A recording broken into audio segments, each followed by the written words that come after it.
सुरू. वर्ग 8वी व्याकरण.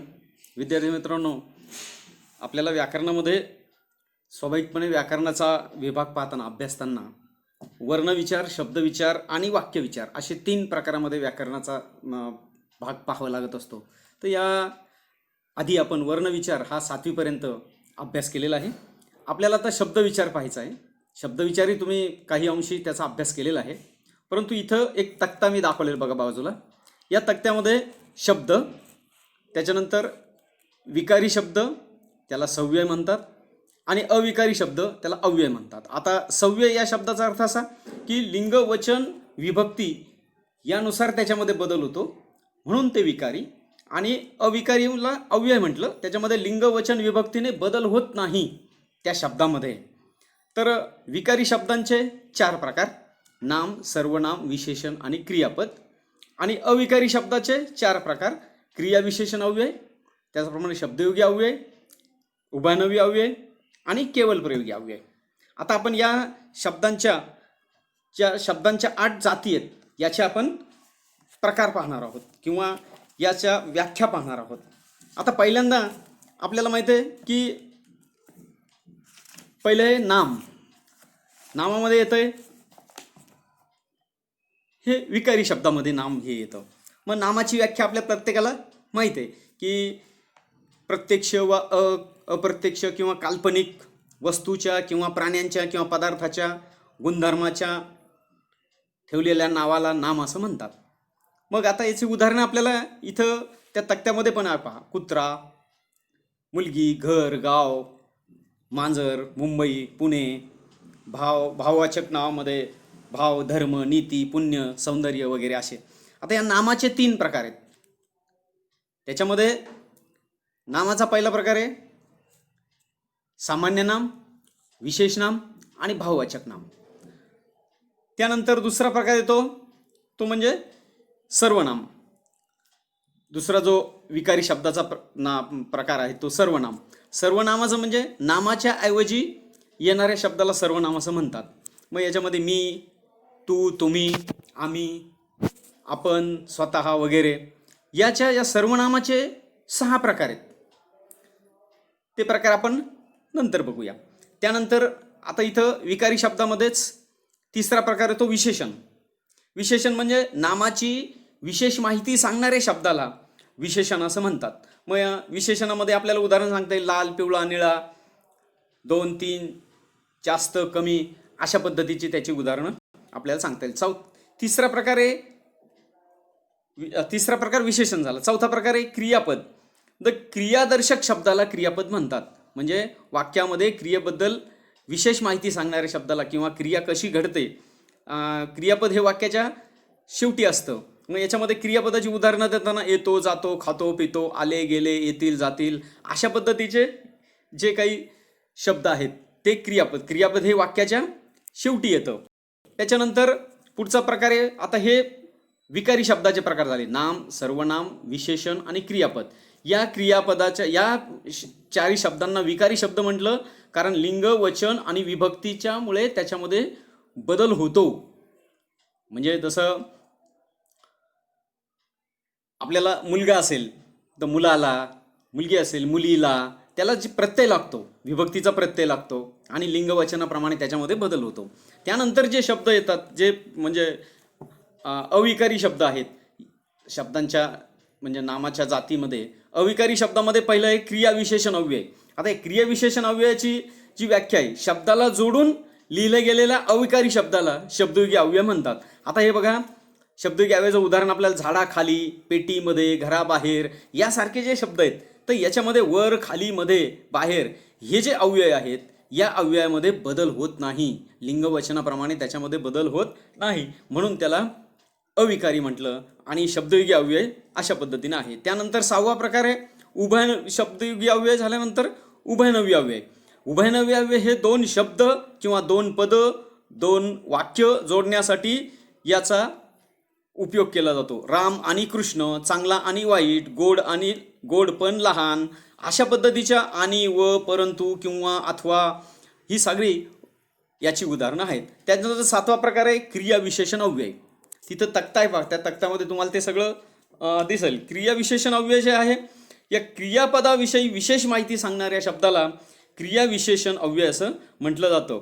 उंच उडवितो, मागे राहिला, पुढे पहा, खाली येताना, हे जे शब्द आहेत हे उभयनवी अव्यय शब्दाची उदाहरणे आहेत.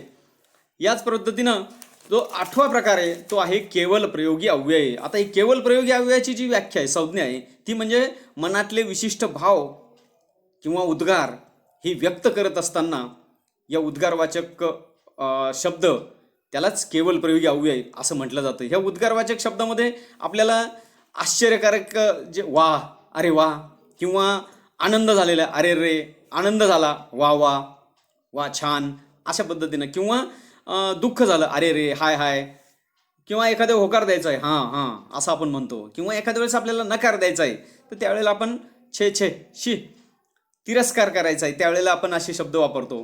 किंवा काही वेळेला पुकार, अरे, अहो, अगं, असे जे शब्द आहेत हे केवल प्रयोगी अव्यय किंवा त्यालाच उद्गारवाचक शब्द असे म्हटलं जातं. म्हणजे मनातले भाव व्यक्त करताना अशा पद्धतीनं या शब्दांच्या 8 जाती आहेत आणि या शब्दांच्या 8 जाती आपल्याला अभ्यासायच्या आहेत. त्या सगळ्या जाती तुम्ही या तक्त्यावरून लिहिणार, त्याच्या व्याख्या लिहिणार आणि त्यानंतर त्याचा चांगला अभ्यास करणार. त्याच्या उपजाती जे आहेत, त्याचे जे काही उपप्रकार आहेत ते पण आपण नंतरच्या तासामध्ये बघणार आहोत. आता आपल्याला बघायचं आहे लिंगविचार, आहे ना. या नामाचा लिंगविचार करत असताना नामाच्या रूपामध्ये एखादी वस्तू वास्तविक अगर काल्पनिक ती पुरुष जातीची आहे, स्त्री जातीची आहे, किंवा तिसऱ्याच स्त्री आणि पुरुष याची नसेल तर ती तिसऱ्या प्रकारामध्ये मोडते.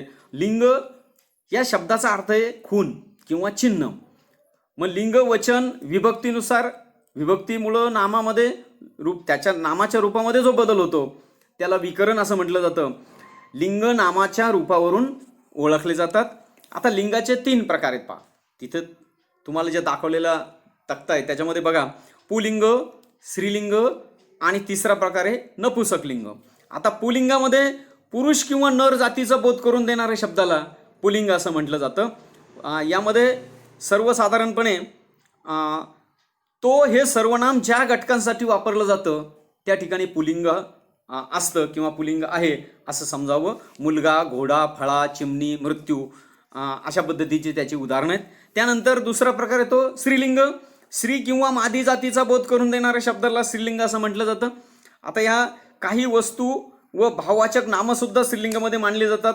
सामान्यपणे ती हे सर्वनाम ज्या वेळेला वापरलं जातं त्यावेळेला ते स्त्रीलिंगी नामे आहेत असं म्हटलं जातं. मुलगा, आपलं मुलगी, घोडा, फळी, चिमणी, श्रीमंती, अशा पद्धतीनं स्त्रीलिंगीची उदाहरणं आपल्याला देता येतील. तिसरा प्रकार आहे नपुंसक लिंगी.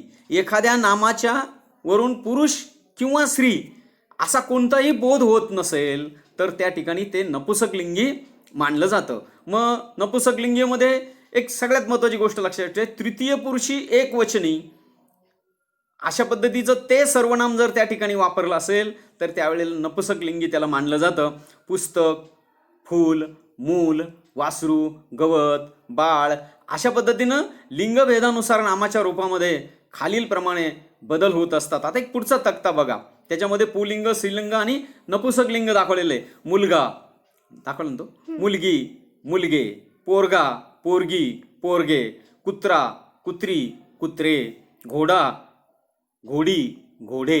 आता इथं हे अनेक वचनामध्ये जे म्हणजे काही वेळेला लिंगभेदाच्या नामानुसार त्याच्यामध्ये ते घोडे असं म्हटलं जातं, त्यावेळेला ते नपुंसक लिंगी त्याला संबोधलं जातं. आता काही इथं अजून एक दुसरा तक्ता आहे पहा, सुतार, सुतारीन, माळी, माळीन, वाघ, वाघीन, धोबी, धोबीन, सिंह, सिंहीन, कुंभार, कुंभारीन, पाटील, पाटलीन, तेली, तेलीन, कोळी, कोळीन, मालक, मालकीन, अशा पद्धतीनं आपल्याला म्हणजे काही प्राणीवाचक पुलिंग शब्दामध्ये इन प्रत्यय लावून त्याची स्त्रीलिंगाची रूपं होत असताना त्यामध्ये सुतार, सुतारीन, इन हा प्रत्यय त्याच्या पुढे लागतो. त्याच पद्धतीनं पुढे एक तक्ता अजून पुढे बघा बरं. या तक्त्यामध्ये आपल्याला पुरुष, स्त्री म्हणजे काही स्त्रीलिंगीची रूपं होत असताना ती अगदी स्वतंत्र पद्धतीने, अगदी वेगळ्या पद्धतीने होतात. म्हणजे स्त्री पुरुष, नातू नाथ, भाऊ बहीण, पती पत्नी, मोर लांडोर, वर वधू, कवी कवयित्री, जनक जननी, बोका भाटी, बंधू भगिनी, नर नारी, उंट सांडणी, गृहस्थ गृहिणी, राजा राणी, पोपट मैना, बाप आई, वाघ्या मुरळी, रेडा म्हैस. म्हणजे इथे ज्या वेळेला त्या पुलिंगी रूपाचे स्त्रीलिंगी रूप होतात ती अतिशय वेगळी आहे, म्हणजे स्वतंत्र रीतीने त्याची ती रूपं या ठिकाणी होत असतात. अशा पद्धतीनं या पुरुष म्हणजे आपण या ठिकाणी लिंगाचा विचार केला आपल्याला पुढे यावं लागतं आणि ते पाहावं लागतं. तर पुढचं आहे विभक्ती आणि विभक्तीचे प्रत्यय व प्रमुख कारकार्थ. आता इथे विभक्तीचा तक्ता दाखवलेला पहा.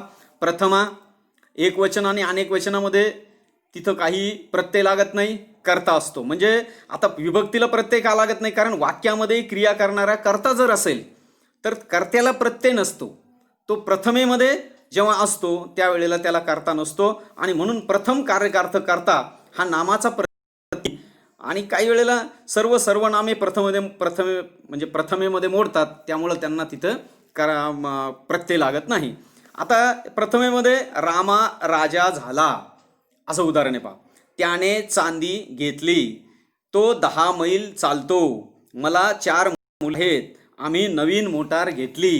हे आपल्याला प्रथमेमध्ये त्याची उदाहरणं देता येतील. आता द्वितीयची प्रत्यय बघा काय आहे, स ला ते. आणि इकडे अनेक वचनामध्ये स ला ना ते. इथं कर्म दाखवलेलं आहे. म्हणजे प्रथमेचा कार्यकार्थ, द्वितीयचा कार्यकार्थ आहे कर्म. आता वाक्यामध्ये ज्या कर्त्याची क्रिया घडते त्याला कर्म असं म्हटलं जातं. वाक्यामध्ये ज्याच्यावर कर्त्याची क्रिया घडली जाते त्याला कर्म म्हणलं जातं किंवा ते कर्म असतं. वाक्यामध्ये कर्त्याची कर्मावर क्रिया घडत असेल तर त्यावेळेला स ला ना ते हे प्रत्यय लागले. किंवा त्या ठिकाणी एक गोष्ट लक्षात ठेवायची, दानाचा किंवा भेटीचा संबंध नाही. कारण द्वितीयचे आणि चतुर्थीचे प्रत्यय सारखे आहेत, त्यामुळं चतुर्थीमध्ये दानाचा आणि भेटीचा संबंध असतो, तो द्वितीयमध्ये नसतो. त्याचं एक उदाहरण मी तुम्हाला इथं सांगणार आहे.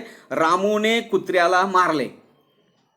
हा जो काही कुत्र्याला हा जो काही इथं प्रत्यय लागला हा द्वितीयचा प्रत्यय. परंतु दुसरं बघा एक उदाहरण, ओढा नदीला मिळतो.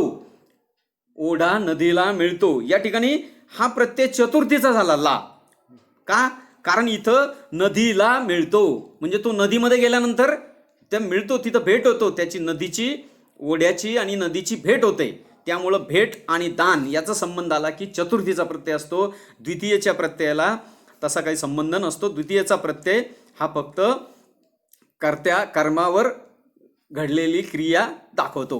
म्हणजे आता बघा द्वितीयचा प्रत्यय बघा, रामाने रावणाला मारले, मांजराने उंदराला पकडले, पोलिसाने चोरास पकडले.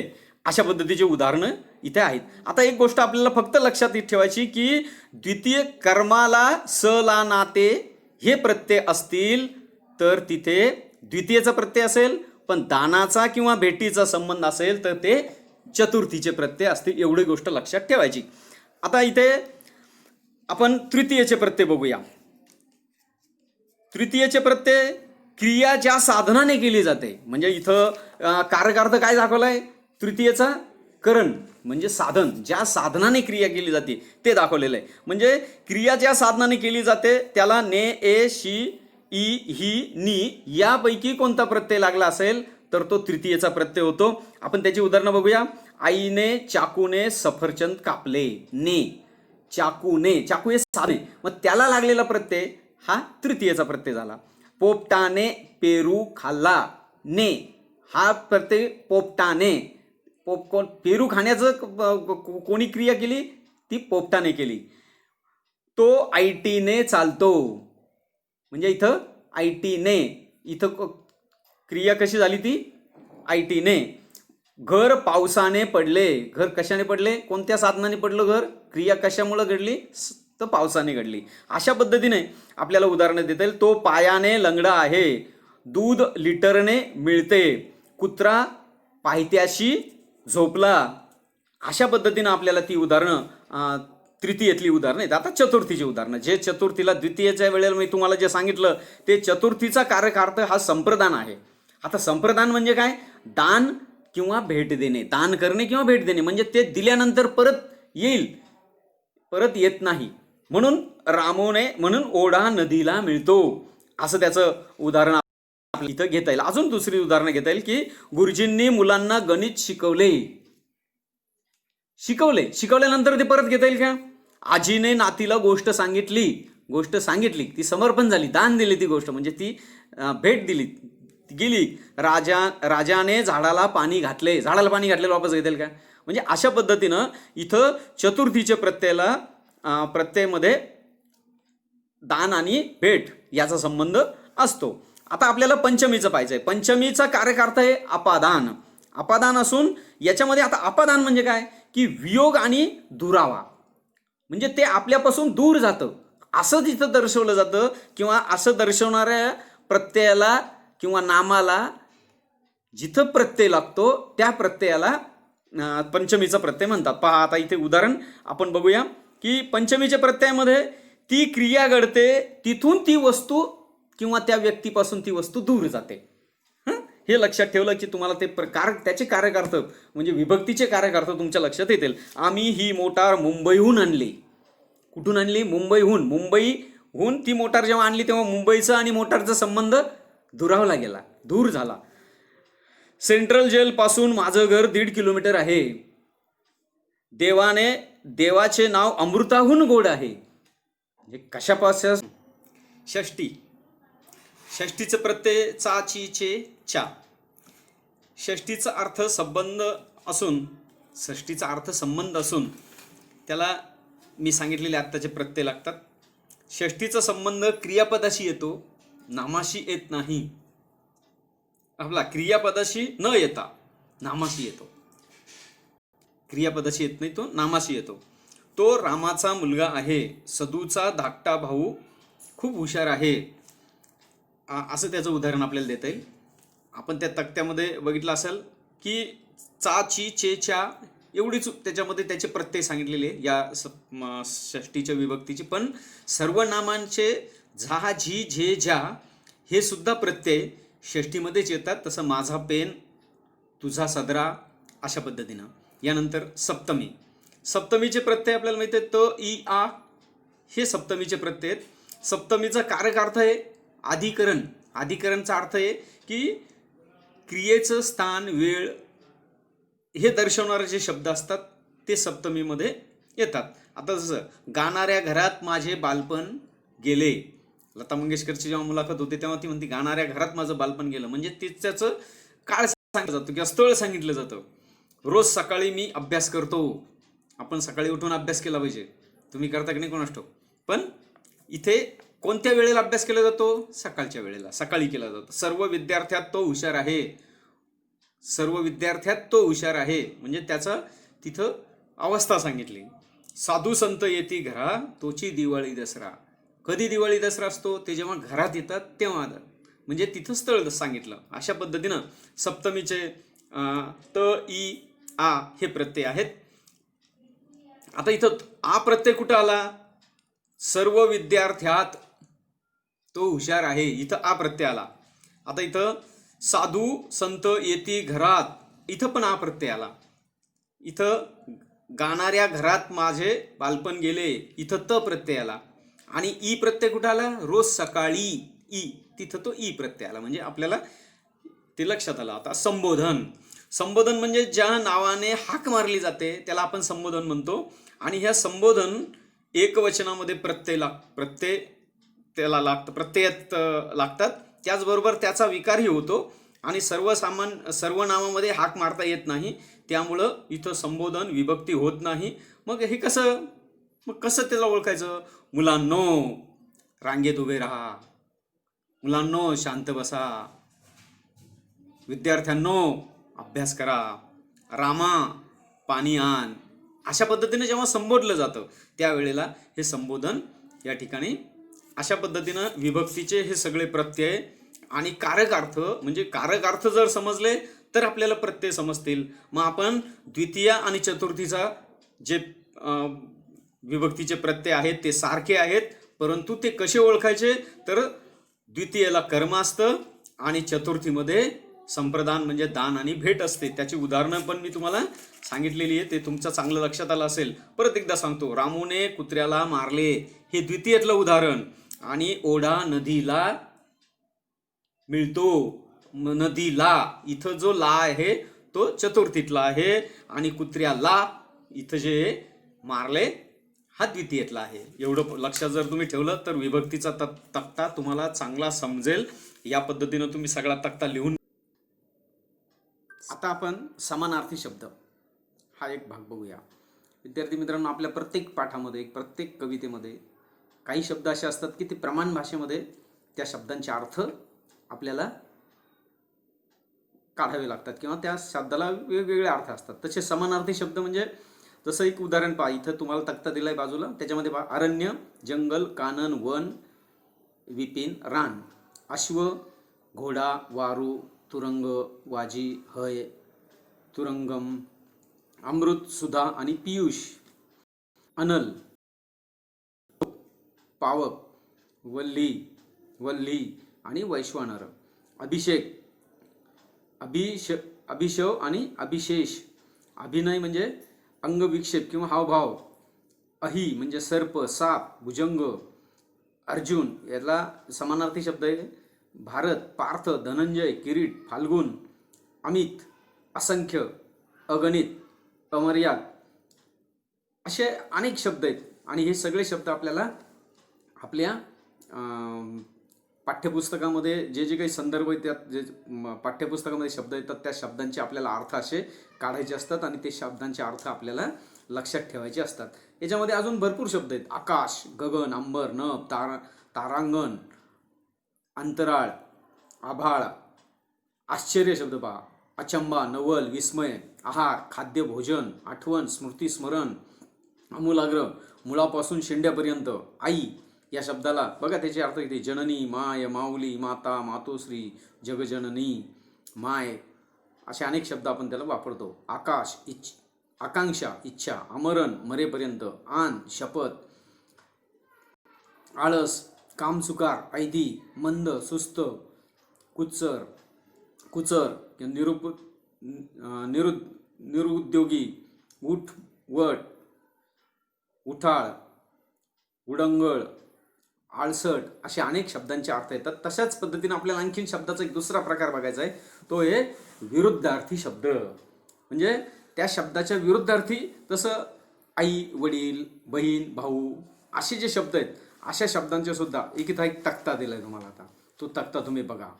अनाथ, सनाथ, अनुकूल, प्रतिकूल, अब्रू, बेअब्रू, अग्रज, अनुज, अवजड, हलके, अवघड, सुलभ, सोपे, अल्लड, पोक्त, अबोल, वाचाळ, अपेक्षित, अनपेक्षित, अनुभव, अनानुभव, अवधान, अनवधान, त्याच्यानंतर अविभक्त, विभक्त, अजस्र, चिमुकले, अवर्णनीय, वर्णनीय, अपवित्र, पवित्र, असंग, संग, अजान, सुजान, अपेक्षित, अनपेक्षित, अव्हेर, स्वीकार, अकल्पित, कल्पित, नैसर्गिक, कृत्रिम, अदृश्य, दृश्य, हे लावून झालेले शब्द आहेत. इथं बघा पुढे परत अर्वाचीन, प्राचीन, अभिमान, दुराभिमान, असाध्य, साध्य, अव्यक्त, व्यक्त, असे सगळे शब्द हे आपल्याला विरोधार्थी शब्द याचा अभ्यास आपल्याला करायचा आहे. वेळोवेळी जो पाठ शिकवला जाईल त्या पाठामध्ये ते शब्द येतील, ते शब्द तुम्हाला त्यावेळेला सांगितले जातील. अशा पद्धतीनं व्याकरणाचा हा पहिला पाठ झाला. या पाठामध्ये तुम्हाला जे शिकवलं शब्दांच्या जाती, वचन, लिंग,